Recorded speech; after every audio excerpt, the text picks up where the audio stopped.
नमस्कार, NMF news देख रहे हैं आप। मैं हूं आपके साथ अभिषेक पुंडीर। दिल्ली के मुख्यमंत्री अरविंद केजरीवाल की जो मुसीबतें थी वो सुप्रीम कोर्ट में जाने के बाद भी कम नहीं हुई। हाईकोर्ट के फैसले को अरविंद केजरीवाल ने सुप्रीम कोर्ट में चैलेंज किया था। 15 अप्रैल को इस मामले में सुनवाई हुई और सुप्रीम कोर्ट ने अरविंद केजरीवाल को राहत देने से साफ तौर पर इनकार कर दिया और उन्हें आगे की न्यायिक हिरासत में भेज दिया। मतलब अब अगली सुनवाई 29 अप्रैल को होनी है, तो इसका मतलब साफ है कि 28 अप्रैल तक अरविंद केजरीवाल कम से कम न्यायिक हिरासत में रहने वाले हैं और 28 अप्रैल से पहले उन्हें कोई राहत नहीं मिलने वाली है।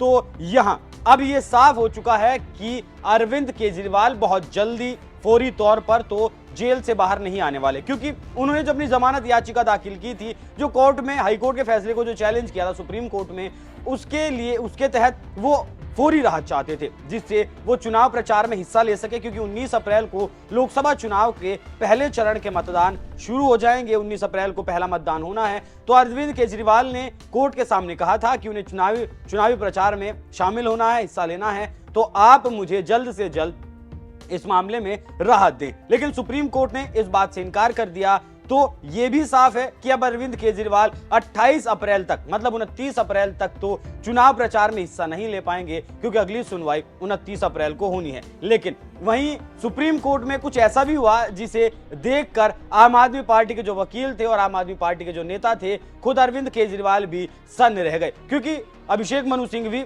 जो सुप्रीम कोर्ट में अरविंद केजरीवाल का केस लड़ रहे हैं, दलीलें रख रहे हैं, उन्होंने कोर्ट के सामने अपनी दलीलें पेश करने की कोशिश की, लेकिन सुप्रीम कोर्ट ने उन्हें फटकारते हुए चुप करा दिया और कह दिया कि अभी आप अपनी दलीलें बचा कर रखें, ये दलीलें बाद में काम आएंगी। तो कुछ दलीलें सुप्रीम कोर्ट ने अभिषेक मनु सिंघवी की जरूर सुनी है, लेकिन जब वो अपनी पूरी गाथा सुनाने लगे तो उस पर सुप्रीम कोर्ट ने इनकार कर दिया, क्योंकि इसी तरीके की तमाम दलील हाई कोर्ट में सुनी जा चुकी हैं, राउज एवेन्यू कोर्ट में सुनी जा चुकी हैं, हाई कोर्ट में कई बार इस मामले में सुनवाई हो चुकी है और दलीलें वही हैं। सुप्रीम कोर्ट ने भी इस याचिका को खारिज करते हुए कहा है कि अरविंद केजरीवाल की गिरफ्तारी वैध है। अरविंद केजरीवाल की गिरफ्तारी को वैध बताते हुए इस याचिका को ठुकराया गया। हालांकि अरविंद केजरीवाल के पास अभी जमानत लेने का जो रास्ता है वो बचा है, लेकिन अरविंद केजरीवाल जमानत की याचिका नहीं डाल रहे हैं, ना हाई कोर्ट में ना सुप्रीम कोर्ट में। उनका कहना है वो याचिका ही डाल रहे हैं कि उनकी गिरफ्तारी है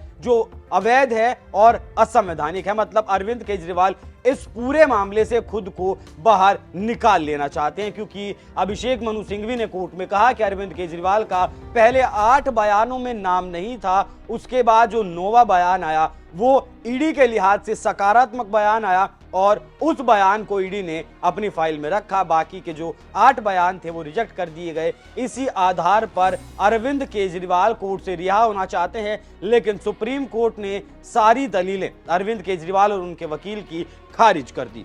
हालांकि सुप्रीम कोर्ट में अरविंद केजरीवाल की गिरफ्तारी की टाइमिंग पर भी सवाल उठाने की कोशिश की गई कि चुनाव जिस तरीके से नजदीक आया, धारा 144 जैसी देश भर में लागू हुई, तुरंत अरविंद केजरीवाल की गिरफ्तारी कर ली गई। तो ये भी दलील सुप्रीम कोर्ट में अरविंद केजरीवाल की नहीं चली। और आखिर में आपको बता दूं कि अब अरविंद केजरीवाल हाईकोर्ट का जो फैसला आया था, हाईकोर्ट ने अरविंद केजरीवाल की गिरफ्तारी को वैध बताया था, उसके बाद इस फैसले को सुप्रीम कोर्ट में चैलेंज किया गया। अब सुप्रीम कोर्ट में भी अरविंद केजरीवाल की गिरफ्तारी पर वैध होने की मोहर लगा दी गई है और किसी भी तरीके की अंतरिम राहत देने से अरविंद केजरीवाल को साफ तौर पर इनकार कर दिया गया है। सुप्रीम कोर्ट ने भी अरविंद केजरीवाल की याचिका को खारिज कर दिया। तो अब कम से कम 28 अप्रैल तक तो अरविंद केजरीवाल जेल में रहने ही वाले हैं। वहीं उनके वकील को भी सुप्रीम कोर्ट ने कड़ी फटकार लगाई है। वैसे अब जिस तरीके से अरविंद केजरीवाल लगता है लंबे वक्त तक जेल में रहने वाले हैं और सुप्रीम कोर्ट ने भी उनकी याचिका खारिज कर दी, उस पर आपका क्या कुछ कहना है? अपनी राय हमें कमेंट कर जरूर बताएं। नमस्कार।